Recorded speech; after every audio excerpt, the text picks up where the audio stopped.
5-6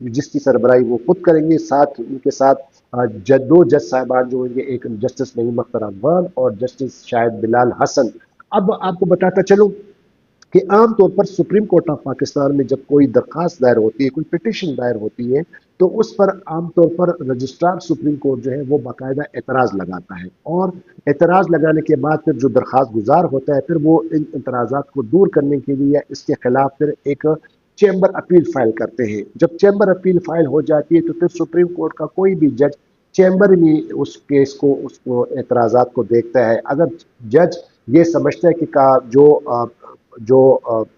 registrar نے جو اعتراضات لگائے وہ درست ہیں، تو پھر وہ پٹیشن جو ہے وہ نہیں لگتی کسی بینچ کے سامنے، کسی جج کے سامنے۔ اگر کہتے ہیں کہ یہ رجسٹرار کے اعتراضات غلط ہیں، تو وہ پھر سپریم کورٹ کے کسی بینچ کے سامنے اس کو لگا دیتے ہیں۔ لیکن یہ معاملہ نہیں ہوا۔ عابد الزبیری کی جو درخواست تھی، نہ ہی تو اس کو چیمبر اپیل کے لیے سنا گیا، کسی جج کے سامنے لگایا گیا، بلکہ ڈائریکٹ قاضی فائز عیسیٰ صاحب نے اپنے سامنے لگا دیا ہے۔ اب اس میں اب ہے کیا، جو انہوں نے جو اعتراض لگائے تھے رجسٹرار آفس نے، انہوں نے یہ اعتراض لگایا تھا کہ سب سے جو اہم اعتراض ہے وہ یہ کہ ابھی تک تو آئینی ترامیم جو ہے وہ ہوئی نہیں ہے، پارلیمنٹ میں کوئی قانون سازی کی نہیں ہے، کوئی بل پاس ہوا ہی نہیں ہے، تو لہٰذا یہ جو درخواست جو عابد زبیر نے آئین کے آرٹیکل 184(3) کے تحت دائر کی ہے، یہ جو ہے موضوع نہیں ہے۔ دوسرا اعتراض جو رجسٹرار آفس نے لگایا تھا وہ یہ تھا کہ عابد زبیری صاحب جو ہیں وہ چونکہ پاکستان بار کونسل کے ممبر تو ہیں، لیکن چونکہ ان پاکستان بار کونسل ہی مجوزہ جو ہے وہ اتھارٹی ان کی ہے کہ وہ کوئی درخواست دائر کرے، تو اس پر پھر جو عابد زبیری صاحب نے اپنے اعتراضات، اس پر اعتراضات کا جو جواب دیا اس میں انہوں نے کہا ہے کہ چونکہ یہ انہوں نے دو حوالے دیے، ایک یہ کہ جو 2005 میں سپریم کورٹ میں حزبہ بل کے حوالے سے ایک پٹیشن آئی تھی، اور اس کے بعد سپریم کورٹ آف پاکستان نے حزبہ بل کے حوالے سے جو تھی وہ اس کو مسترد کر دیا گیا تھا، اور گورنر خیبر پختونخوا کو کہا گیا تھا کہ آپ اس طرح کے کوئی آرڈیننس جاری نہیں کریں گی۔ ایک تو یہ حوالہ دیا ہے عابد زبیر نے۔ دوسرا حوالہ انہوں نے یہ دیا ہے کہ جو 2023 میں supreme court practice and procedure قانون جو لایا جا رہا تھا، تو اس کو بھی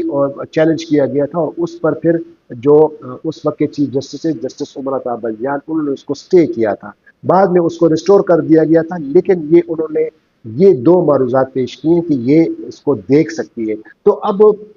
قاضی فائز عیسیٰ صاحب نے تو اپنے بینچ کے سامنے لگا دیا، کیونکہ وہ ان کا مقصد تو یہی ہے کہ کیونکہ اگر یہ انہوں نے نہ سنا، تو اگر جتنے بھی ہائی کورٹوں میں یہ چیلنج ہوا ہے، اگر کوئی ہائی کورٹ کوئی آرڈر پاس کر دے، حکومت کوئی ڈائریکشن دے، تو پھر مشکل ہو جائے گی۔ تو اس سے پہلے کہ ہائی کورٹ کوئی آرڈر پاس کرے، قاضی فائز عیسیٰ صاحب نے یہ موضوع سمجھا کہ پہلے میں اس کو سنوں، میں اس کو ڈسمس کر دوں۔ تو جب وہ اس کو ڈسمس کریں گے تو ظاہر ہے کہ پاکستان جو ہائی کورٹوں میں جو تمام جو آئینی درخواستیں، جو آئینی ترامیم کو چیلنج کیا گیا ہے، وہ انفیکشس ہو جائیں گی، وہ غیر مؤثر ہو جائیں گی۔ تو لہٰذا قاضی فائز عیسیٰ صاحب جو ہے وہ اب یہ کارنامہ کرنے جا رہے ہیں۔ لیکن آپشن کیا ہے اس حوالے میں؟ عابد زبیری صاحب کے پاس آپشن کیا ہے؟ عابد زبیری صاحب کے ساتھ واحد آپشن یہی ہو سکتا ہے کہ وہ ہو سکتا ہے کہ اس بینچ پر اعتراض کر دیں، قاضی فائز عیسیٰ صاحب پہ اعتراض کریں کہ بھئی آپ کے لیے سب کچھ ہو رہا ہے، اور آپ جو ہے اس کے جو ہے وہ یہ کیس سن رہے ہیں۔ ضروری نہیں کہ قاضی فائز عیسیٰ صاحب اس کو مانے، کیونکہ اکثر وہ انہوں نے ریفیوز کیا ہے، وہ نہیں مانتے کہ نہیں ہم بینچ سے ریفیوز نہیں ہوں گے۔ تو لہٰذا یہ بڑی اہم ڈیولپمنٹ ہے۔ دوسری جو اہم بات ہے وہ یہ ہے کہ کل جو پارلیمنٹری کمیٹی کا جو اجلاس ہوا تھا، اور اس میں باقاعدہ طور پر یہ جو آئینی ترامیم پر ڈسکشن ہو رہی تھی، تو اس میں پاکستان تحریک انصاف کی جانب سے جو عمر ایوب صاحب ہے، جو کہ اپوزیشن لیڈر ہے، پارلیمنٹری لیڈر بھی ہے نیشنل اسمبلی میں، انہوں نے اجلاس کو بتایا کہ جناب آپ یہ سب کچھ کر رہے ہیں، لیکن ہمارے کچھ تحفظات ہیں۔ ہمارے جو ایم این ایز ہیں ان کو حکومت کی جانب سے 50 کروڑ روپے کی پیشکش ہو رہی ہے کہ آپ اپنی وفاداری چینج کرو، ہمیں ووٹ دو، ہم یہ آئینی ترامیم پاس کر لیں۔ آپ کو بتاتا چلوں کہ قاضی فائز عیسیٰ صاحب نے جو کارنامہ کیا تھا وہ یہ تھا کہ 2022 میں سپریم کورٹ آف پاکستان نے اس وقت کے صدر جناب ڈاکٹر عارف علوی صاحب نے ایک ریفرنس بھیجا تھا، اور اس ریفرنس میں باقاعدہ طور پر ان سے کچھ ان کی رائے مانگی تھی سپریم کورٹ آف پاکستان سے آئین کے آرٹیکل 63A کے۔ آئین کا آرٹیکل 63A ہے کیا؟ یہ ہے کہ اگر کوئی بھی پارٹی کا رکن جب پارلیمنٹ میں جب ووٹنگ ہوتی ہے، چاہے وہ پرائم منسٹر کے نو کانفیڈنس کے حوالے سے، چاہے پرائم منسٹر کے الیکشن کے حوالے سے، چاہے چیف منسٹر کے الیکشن کے حوالے سے کوئی ہوتی ہے، تو اس دوران باقاعدہ پارلیمنٹ میں اس کی ووٹنگ ہوتی ہے۔ تو آئین اور قانون یہ کہتا ہے 63A یہ کہتا ہے کہ اگر کوئی بھی کسی پارٹی کا رکن اگر کسی اپنی پارٹی کے منشا کے خلاف اس ووٹنگ کے دوران کسی دوسرے پارٹی کے حق میں ووٹ دیتا ہے تو پھر وہ آٹومیٹکلی جو ہے وہ نااہل ہو جاتا ہے، ڈسکوالیفائی ہو جاتا ہے۔ یہ آئین میں موجود ہے، لیکن آئین میں یہ شک موجود نہیں تھی۔ لیکن دوسری جانب جو 2022 میں جو فیصلہ آیا تھا سپریم کورٹ آف پاکستان نے، اس نے یہ قرار دیا تھا کہ اگر کوئی بھی منحرف اراکین کوئی بھی پارٹی منشا کے خلاف پارلیمنٹ میں ووٹ دیتا ہے کسی دوسری پارٹی کو تو پھر اس کا نہ تو صرف وہ ڈسکوالیفائی بھی ہو جائے گا لیکن اس کا ووٹ شمار نہیں ہوگا۔ اس پر جناب حکومت وقت نے باقاعدہ طور پر ایک اپیل فائل کی تھی اس میں، اور اس باقاعدہ طور پر پھر قاضی فائز عیسیٰ صاحب نے اس کو سنا، اور قاضی فائز عیسیٰ صاحب نے تمام جو ہے اس اپنی ججمنٹ کو 2022 میں جو ججمنٹ آئی تھی اس کو اڑا دیا تھا، اور پارلیمنٹ میں باقاعدہ طور پر ووٹوں کی خرید و فروخت کو پارلیمنٹ میں مچھلی بازار کو جو ہے دوبارہ انہوں نے ریسٹور کر دیا تھا۔ اور یہی وہ اقدام ہے کہ اب جو حکومت کرنے جا رہی ہے، یہ جو آئینی ترامیم لا رہی ہے، اگرچہ ان کے پاس اکثریت نہیں ہے کیونکہ ان کو قومی اسمبلی میں 13 سیٹیں چاہیے اور سینٹ میں ان کو 9 سیٹیں چاہیے، جو اس کے پاس وہ اکثریت نہیں ہے، لیکن ظاہر ہے کہ قاضی فائز عیسیٰ صاحب نے راہ ہموار کر دیے، وہ ڈیفیکشن کلاس جو ہے اس پہ جو ووٹ کاؤنٹ کرنے کا معاملہ انہوں نے ختم کر دیا ہے، تو لہٰذا حکومت وقت یہ کوشش کرے گی کہ جناب پاکستان تحریک انصاف کے ایم ایل ایز کو خرید کر کے ان کی وفاداریاں چینج کر کے یا ان کو اغوا کر کے، جو پہلے جو ہوا تھا آپ کو یاد ہوگا، اسی مسلم لیگ نون نے چانگا مانگا کا آپ کو یاد ہے کہ کس طرح وہ ان کے ایم ایل ایز کو لے گئے تھے، مری لے گئے تھے، ان کو جو ہے وفاداری تبدیل کر کے پھر اپنے حق میں ووٹ دیا تھا۔ تو اب وہی سلسلہ دوبارہ ہوگا، لیکن اب یہ جو حالات پیدا کیے جا رہے ہیں، اب پاکستان تحریک انصاف نے اپنے بیشتر ایم این اے جو ہے وہ خیبر پختونخوا ان کو شفٹ کر دیا ہے، ان کو پروٹیکشن ہے کہ کوئی ان کا ممبر جو ہے وہ منحرف نہ ہو جائے یا ان کو کوئی اغوا نہ کرے، لیکن کچھ ذرائع کا کہنا ہے کہ کچھ ایسے ممبران ہیں کہ ہو سکتا ہے کہ وہ ان کو مجبور کیا جائے، ان کو یہ 50 کروڑ روپے دے کر، یہ پیسے دے کر ان کی وفاداریاں چینج کر کے ان کو ووٹ دیا جائے اور آئینی ترامیم پاس کی جائے۔ یہ بھی قاضی فائزی صاحب کا ایک کارنامہ تھا، اور اب یہ جو کارنامہ جو میں نے پہلے آپ کو بتا دیا ہے وہ 17 اکتوبر کو یہ جو آئینی ترامیم کو جو چیلنج کیا گیا ہے وہ اس کو اڑا دیں گے اور حکومت کے پلیٹ میں ایک دوسرا تحفہ ان کو دے دیں گے۔ بہرحال جو دوسری جو اہم خبر ہے اب وہ یہ کہ آپ جو سپریم کورٹ کے جو 12-13 جج صاحبان انڈیپینڈنٹ جج صاحبان ہیں جنہوں نے 12 جولائی کو فیصلہ دیا تھا سپریم کورٹ آف پاکستان کے 11 رکنی بینچ، جس میں سے 8 ججوں نے بشمول جو آنے والے چیف جسٹس ہیں جسٹس سعید منصور علی شاہ، انہوں نے مخصوص نشستوں کے حوالے سے جو فیصلہ دیا تھا اس پر انہوں نے یہ قرار دیا تھا کہ پاکستان تحریک انصاف ایک پارلیمانی جماعت تھی اور ہے، لہٰذا جتنے بھی قومی اسمبلی اور صوبائی اسمبلی میں مخصوص نشستوں کی جو سیٹیں ہیں وہ پی ٹی آئی کو ملنی چاہیے، لیکن اس پر 12 جولائی، 12 اگست، 12 سپٹمبر اور 12 اکتوبر بھی گزر گئے، 3 مہینے گزر گئے، اس پر ابھی تک الیکشن کمیشن آف پاکستان نے عمل درآمد نہیں کیا ہے، بلکہ اسی دوران حکومت نے ایک